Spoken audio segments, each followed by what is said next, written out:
Bonjour à vous, je suis ravie de vous retrouver au travers de cette nouvelle vidéo, une vidéo exceptionnelle parce que aujourd'hui, je vais oser aller dans l'inconfort, je vais oser vous parler de moi sur certaines choses que je ne dévoile pas, je n'ai pas pour habitude d'aller raconter ma vie, mais c'est vraiment pour vous montrer en fait que d'où je pars et où je suis.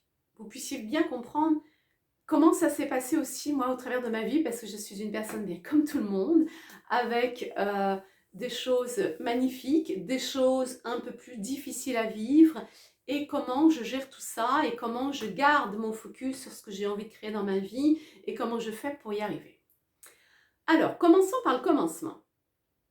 Donc, pour commencer, moi j'ai démarré dans la vie euh, avec une première très grande blessure quand j'avais à peine 3 ans. J'avais à peine 3 ans et j'ai subi une agression. Cette agression, je pense pour une question de survie, je l'ai oubliée, on va dire. Je l'ai occultée pour le bien-être de mon mental. Néanmoins, vous savez que le corps a une mémoire, le corps s'en souvenait. Donc, cette blessure a été occultée pendant de nombreuses années. Ce qui, inconsciemment, m'a fait vivre des émotions pas toujours faciles à gérer. Des circonstances qui ont été compliquées à vivre parfois. Et lorsque j'ai eu 8 ans, 8 ans pour moi, ça a été vraiment quelque chose d'assez fort en termes de souvenirs parce que j'ai eu beaucoup de prises de conscience. Ce qui m'a permis d'avoir ces prises de conscience, c'est que j'ai découvert le sport à l'âge de 8 ans. Et quand je me suis révélée dans le sport, mais c'était quelque chose pour moi d'extraordinaire. Ça m'a permis vraiment de me sentir forte. Je me donnais à 100%, j'avais beaucoup de capacités en sport. J'étais très agile, très vive, très bref. Et quand je pratiquais le sport, je me sentais vraiment forte. Forte dans ma tête, forte dans mon corps. Je ne me sentais plus vulnérable. Vous voyez ? Et donc le sport a été pour moi une forme de thérapie. Et puis en même temps, ça m'a amené mais tellement de bonheur et de satisfaction personnelle que à l'âge de 8 ans, j'ai pris ma première très grande décision. J'ai pris mon premier engagement à l'âge de 8 ans. C'est un engagement évidemment que j'ai tenu, que j'ai respecté. Et j'ai décidé que quand je serai grande, eh bien, j'accompagnerai les gens au travers du bien-être du corps. Et ça, le jour où j'ai eu cette décision, je m'en souviens vraiment, c'était une évidence. Vous voyez, je n'ai pas eu besoin de peser le pour, peser le contre, de réfléchir. Un enfant ne se prend pas la tête avec tout ça. Ça, c'est quand on est adulte qu'on commence à se masturber le cerveau avec les pourquoi, les comment et les machins, et si et les mais. Et là, c'était vraiment une évidence pour moi que quand je serai grande, je coacherai les gens au travers du corps. Et ouais, c'était ma passion en fait. Pour moi, il fallait vivre de ma passion. Il y avait rien à négocier, il n'y avait rien à discuter. C'était comme ça, c'était mon chemin. Donc non seulement le sport m'a servi de thérapie, mais en plus, ça a été une révélation pour mon futur. Je suis issue d'une famille où on n'exprime pas ses émotions. On n'exprime pas vraiment ses sentiments. Ça ne veut pas dire qu'il n'y avait pas d'émotions, qu'il n'y avait pas de sentiments, pas du tout, d'accord ? Mes parents ne sont pas les Thénardier. Mais ça a été difficile à vivre parce que je suis hypersensible. Donc imaginez-vous, moi hypersensible, qui avait vraiment besoin d'exprimer mes émotions, d'exprimer mes ressentis, et j'étais obligée quelque part de les refouler. Même si pour mes parents à l'époque, ils avaient l'impression que j'étais quelqu'un d'un petit peu, on va dire, pas pas explosive, mais voilà, je réagissais quoi. Comme un enfant, c'était du tac au tac, c'était spontané, c'était pas réfléchi. Et voilà, donc mon hypersensibilité, bah, parfois voilà, je la contrôlais pas. Et puis ça allait. Donc c'était quand même quelque chose pour moi d'assez marquant, d'assez frustrant. Et donc de ce fait, c'était une évidence pour moi que tout être humain devait écouter ses émotions, devait écouter ses ressentis. Parce que pour moi, c'est vraiment la clé. Nos émotions, nos ressentis sont un guide. Ils nous permettent de prendre conscience dans quel état émotionnel nous sommes et donc dans quel état d'esprit nous sommes, puisque tout est lié. D'accord? Donc, vous voyez, de ce manque de possibilité d'expression des émotions, eh bien, j'en ai fait, moi, ma nouvelle norme. À l'école, je n'étais pas une excellente élève, mais je n'étais pas non plus une mauvaise élève. Hein. Néanmoins, le système scolaire, pour moi, c'était vraiment quelque chose de laborieux. Assis, levez, taisez-vous, répondez, prenez une feuille. Vous voyez ce truc, mais je trouvais ça mais aux antipodes de ma vie, de mon mode de fonctionnement. Parce que moi, au contraire, c'est sentez-vous libre, exprimez-vous. Alors, ça ne veut pas dire que c'est le bazar, bien sûr. Mais voyez, il y a un juste milieu entre les deux. Et c'était très compliqué pour moi à chaque rentrée scolaire. C'était vraiment très difficile psychologiquement de me dire qu'il fallait aller à l'école. Et en plus, avec mes parents, on a pas mal ménagé. Donc, il y a eu beaucoup de rentrées scolaires dans des nouveaux établissements. C'était pas évident. En plus, de recréer des liens. Donc, quand on est hypersensible, il y avait une forme de timidité. C'était quelque chose d'assez compliqué. Et je n'aimais tellement pas le système scolaire que à l'âge de 18 ans, j'ai décidé d'arrêter. Ça n'a pas été facile, j'appréhendais un petit peu la réaction des parents et en fait, j'ai la chance d'avoir, quand j'étais jeune, mes parents étaient vraiment très stricts, mais en même temps très ouverts. C'est un peu paradoxal, mais... Et donc, ils m'ont accordé le fait d'arrêter l'école. Il n'y a pas eu de dispute, de drame familial. Et vous voyez néanmoins, le projet que j'avais quand j'étais petite fille à l'âge de 8 ans, il était toujours dans mon cœur. Il était toujours là. C'était toujours une évidence. Et donc, je me suis débrouillée, sans aller faire des grandes études, eh bien, je me suis débrouillée pour pouvoir mettre sur pied ma passion. J'ai fait une école spécifique. Une fois que j'ai fait cette école spécifique, j'ai décidé d'aller à la faculté de médecine. J'ai passé un diplôme universitaire en sport et santé pendant 3 ans parce que j'étais passionnée du fonctionnement du corps humain. Donc, vous voyez, j'aurais pu dire « Oh là là, j'ai arrêté l'école, je ne vais pas pouvoir ceci. » Mais non, mais pas du tout. Quand on a un rêve, quand on a un désir, mais extrêmement profond en soi, un vrai désir, hein, pas une lubie, un vrai désir, quelque chose d'intense, mais on peut se donner les moyens de le faire, bien évidemment. Il y a pas un chemin pour aller d'un point A à un point B, il n'y a pas un chemin. Il y a plusieurs chemins. Lequel décidez-vous d'emprunter? Lequel est plus adapté à votre situation? Je fais une petite parenthèse. Le jeudi 24 novembre à 20h15, j'organise justement une masterclass, les filles. Inscrivez-vous, elle est gratuite. Je vais vous coacher justement là-dessus.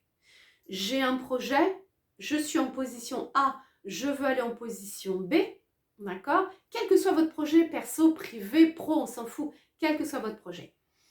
Et soit vous ne trouvez pas le chemin, soit vous le trouvez, mais vous êtes bloqué, etc. En tous les cas, vous n'arrivez pas à aboutir. Je vais vous aider justement.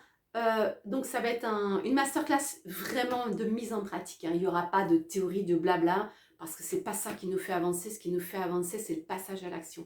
Et donc moi, je vais vous aider au travers de cette masterclass. Je vais vous coacher justement pour aller voir votre process et puis ouvrir des portes. Je n'en dis pas plus. On ira ensemble ouvrir des portes pour que vous puissiez avancer sur votre process.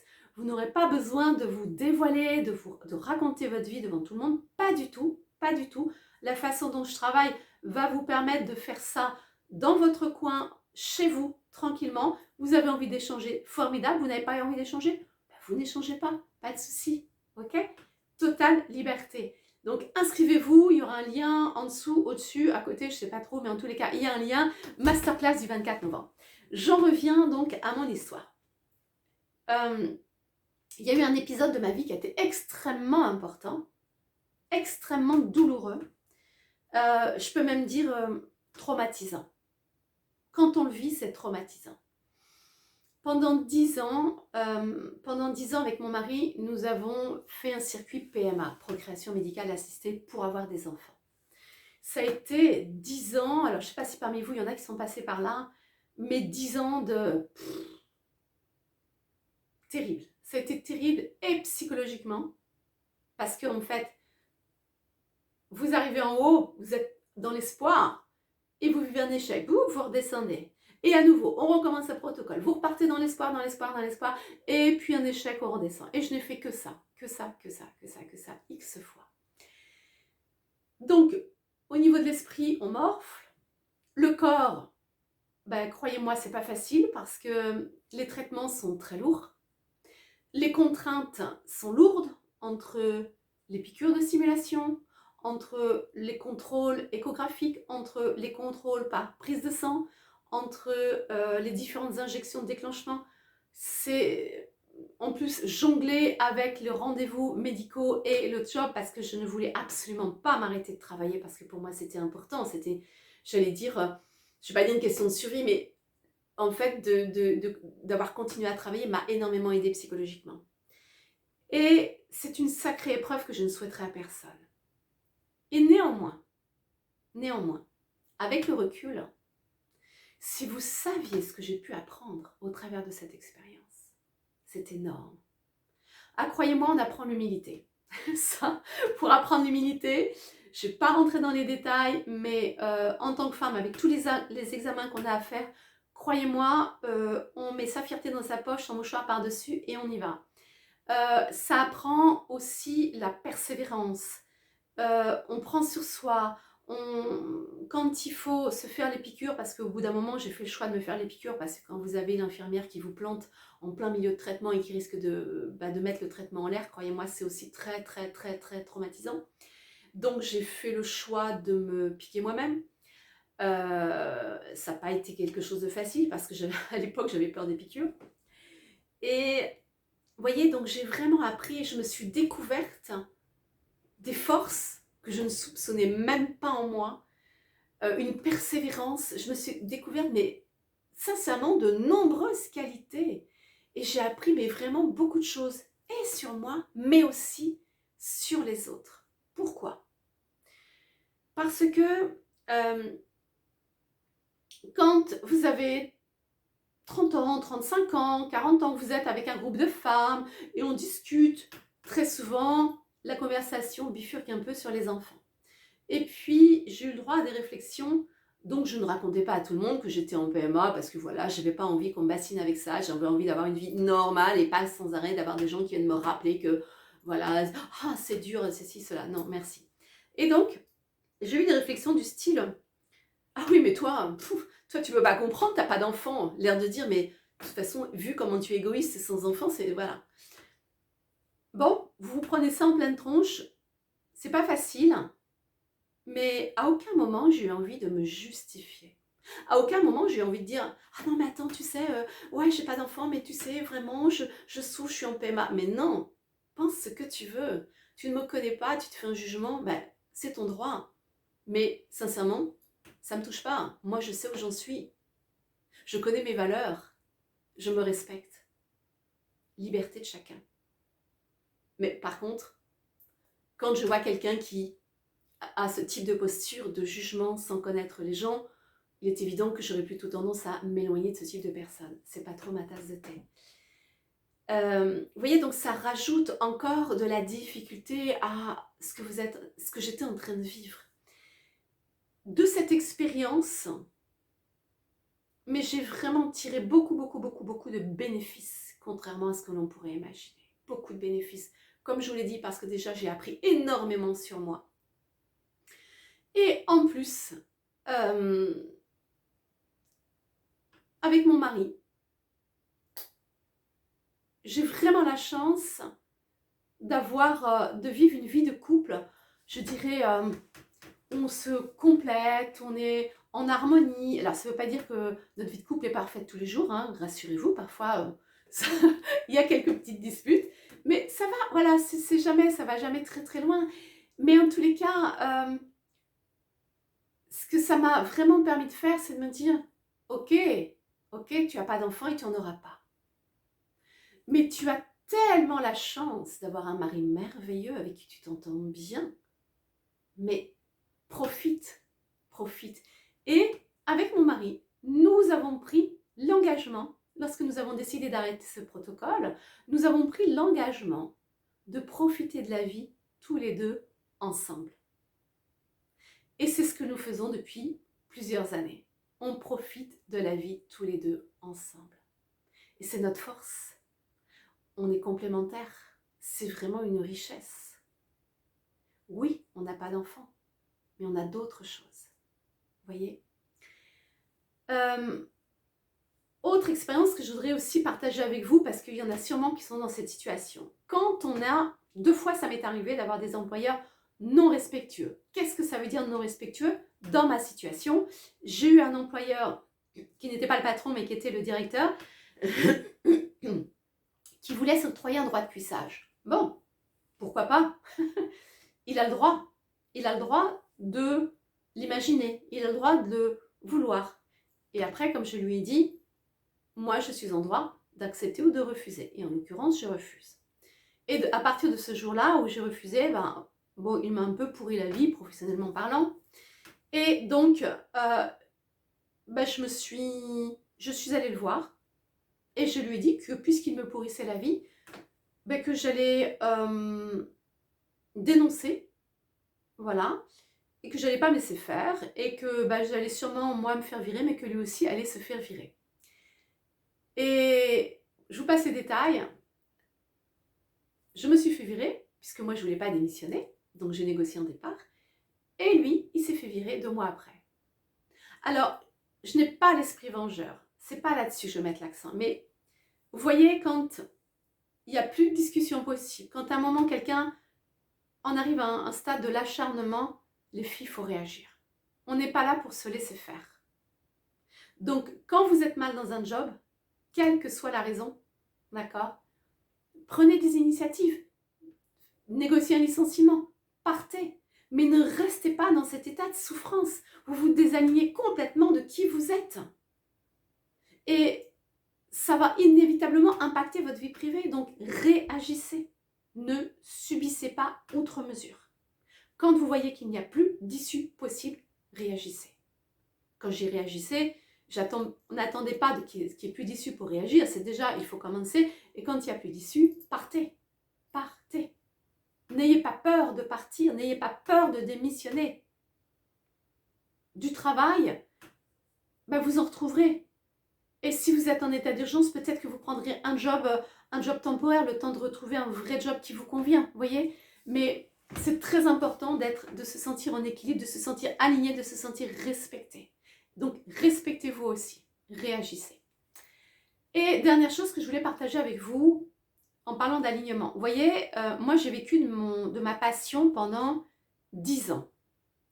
Je coachais les gens d'un point de vue bien-être corporel. Et au bout d'une dizaine d'années, je me disais, c'est marrant, je me sens plus hyper alignée avec ça, il me manque quelque chose. J'aime toujours ce que je fais, mais il me manque quelque chose. Et là, en fait, je dis, mais oui, c'est l'esprit qui me manque, il faut que je rajoute l'esprit. Donc, pendant 2 ans, j'ai fait une école pour devenir relaxologue. Et après, donc, je coachais les gens sur le corps et l'esprit. Voilà, donc j'ai fait ça pendant une dizaine d'années, j'avais ma clientèle, etc. Et à nouveau, je me dis, mince, il y a un truc qui ne va pas, il y a un truc qui... Je me sens désalignée, il me manque encore quelque chose. Et en fait, ce qui me manquait là, c'était le cœur, l'émotion. L'émotion. Et c'est là que j'ai commencé à accompagner les personnes sur la gestion des blessures émotionnelles, sur la libération des blessures émotionnelles pour pouvoir avancer dans sa vie. Vous voyez, donc, en vous racontant un petit peu mes expériences que j'ai vécues, c'est vraiment pour vous faire comprendre que, quoi que nous vivions les filles, on ne choisit pas toujours les circonstances. Parfois, on est dépendant, tributaire de l'extérieur. Mais, après, c'est notre choix de se dire, ok, vous voyez comme ce type-là qui voulait s'octroyer un droit de cuissage. Bon, comme je dis, c'est ton droit. Tu as le droit de l'espérer. Mais moi, qu'est-ce que je fais de ça? Est-ce que je dis oui? Est-ce que je dis non? Est-ce que je reste dans un état de victime? Mais sûrement pas. Sûrement pas. Je réagis. Je prends les choses en main. On a toutes sans exception, la capacité de prendre les choses en main. Ne doutez pas un seul instant, les filles, de vos capacités. Croyez-moi, quand on commence à bouger, c'est là où on se dit, mais waouh, je ne pensais pas être capable de faire ça. Je suis une personne normale. Je n'ai rien d'extraordinaire. Tout ce que j'ai fait, tout ce que j'ai entrepris, toute cette résilience, toute cette force que j'ai trouvée, tout le monde peut l'avoir. Tout le monde. Et si aujourd'hui vous en doutez, inscrivez-vous à la masterclass du jeudi 24 novembre. Vous allez voir, vraiment, je vais vous guider, les filles. N'ayez pas le moindre doute sur vos capacités. Prenez confiance en vous. Je suis là pour vous guider, pour vous accompagner avec le cœur, avec l'ouverture, avec la tolérance. C'est vraiment important. Soyez tolérante avec vous-même. Si vous voulez que les gens soient tolérants avec vous, commencez déjà par l'être avec vous-même. Ok? Merci de votre écoute. Partagez, likez, commentez. Parlez-moi un petit peu de votre expérience. Est-ce que vous avez vécu des choses similaires? Est-ce que vous avez eu des traumas, des blessures? Comment vous en êtes sortis? Ou peut-être où en êtes-vous? Est-ce que vous avez envie d'échanger là-dessus? Est-ce que vous avez besoin de conseils? Voyez, partagez un petit peu. Et si vous n'avez pas envie de le faire en commentaire sur la visite, partagez en privé. Je vous répondrai de toute façon. Par principe, je réponds toujours à tout le monde. Je vous souhaite une très belle journée et je vous dis à bientôt. Merci de votre écoute.